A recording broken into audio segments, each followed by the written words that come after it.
யோகிராம் சுரத்குமார், ஜெயகுரு ராயா. யோகி சாமியின் அரவணைப்பில். இதன் ஆசிரியர் ராம அரு லட்சுமணன் செட்டியார், லே வள்ளியம்மை ஆச்சி. இன்று இதில் நாம் பார்க்க இருக்கும் தலைப்பு திராட்சை பழம். ஒருமுறை நாங்கள் திருவண்ணாமலை சென்றிருந்த சமயம் அது. அப்போது சுதாமா வீட்டில் பகவான் இருந்தார். எப்போதும் காலை 10 மணி அளவில் பஜனை முடிந்ததும் எல்லோருக்கும் பிரசாதம் அளிப்பார். நாங்கள் திருவண்ணாமலை ஒரு மண்டலம் தங்குவோம் என்றெண்ணி இருந்தோம். அன்று சரியாக 48வது நாள். அன்று நாங்கள் அனைவரும் இன்று பஜனை முடிந்ததும் யோகி அனைவருக்கும் பிரசாதமாக திராட்சை பழம் தரப்போகிறார் என்று சிறுபிள்ளை போல் எதிர்பார்த்து கொண்டிருந்தோம்.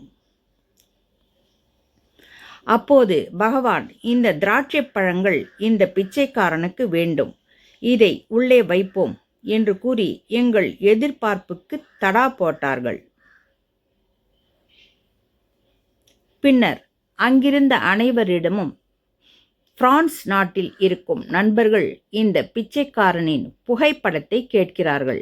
இந்த பிச்சைக்காரனை நிறைய பேர் புகைப்படம் எடுத்தார்கள். ஆனால் இந்த பிச்சைக்காரன் கிட்ட ஒரு புகைப்படம் கூட இல்லை என்று கூறினார்கள். பகவானுக்கு அவரது புகைப்படம் தேவைப்படுகிறது என்று அனைவருக்கும் உணர்த்தினார்கள்.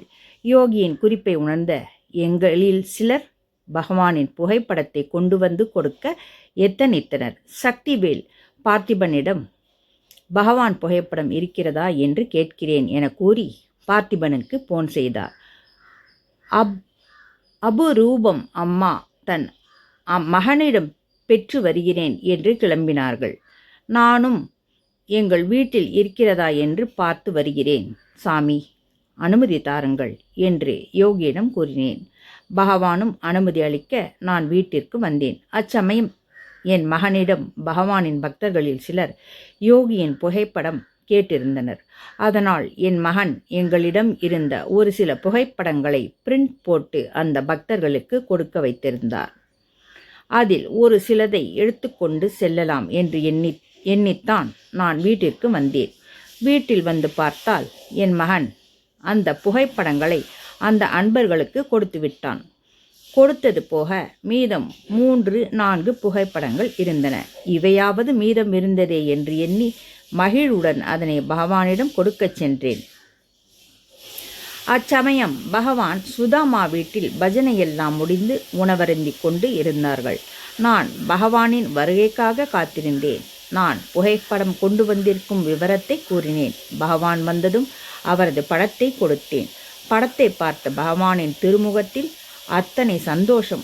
பகவானின் புகைப்படத்தை கொடுக்க முயற்சி செய்தவர்களுக்கு யோகியின் படம் கிடைக்கவில்லை. பின்னர் நான் யோகியின் திருவுருவ படத்தை சாமியிடம் கொடுத்ததும் அத்தனை சிரிப்பு. இதழ்கள் மட்டும் சிரிக்கவில்லை, அவரின் கண்களும் சிரித்தது, மனமும் சேர்ந்து மகிழ்ந்தது. மகிழ்ச்சியில் யோகி அவ்வளவு அழகாக இருந்தார்கள். பின்னர் என்னிடம் ஒரு பையில் பாதியளவு திராட்சை பழம் நிரப்பி அதன் மேல் இன்னும் வேறு சில பழங்களை வைத்து பை நிரம்ப பிரசாதம் தந்தார்கள். காலையில் 2 திராட்சை பிரசாதமாக கிடைக்காதா என்று ஏங்கிய எனக்கு இப்போது யோகியின் பிரசாதம் ஒரு பை நிரம்ப கிடைத்தது. எனக்கு மிகவும் மகிழ்ச்சியாக இருந்தது. நான் அன்று இரவே ஒசூர் கிளம்ப வேண்டியிருந்ததால் பகவானின் பிரசாதம் கிடைக்காதோ என்று மிகவும் ஏங்கினேன். நான் எதிர்பார்த்தபோது பிரசாதம் அளிக்காமல் எதிர்பாராத போது எனக்கு பிரசாதம் அளித்து என்னை ஆசீர்வாதம் செய்தார் பகவான். யோகிராம் சுரத்குமார், ஜெயகுரு ராயா. அனைத்து ஜீவன்களும் பகவானின் அரவணைப்பிலேயே என்றும்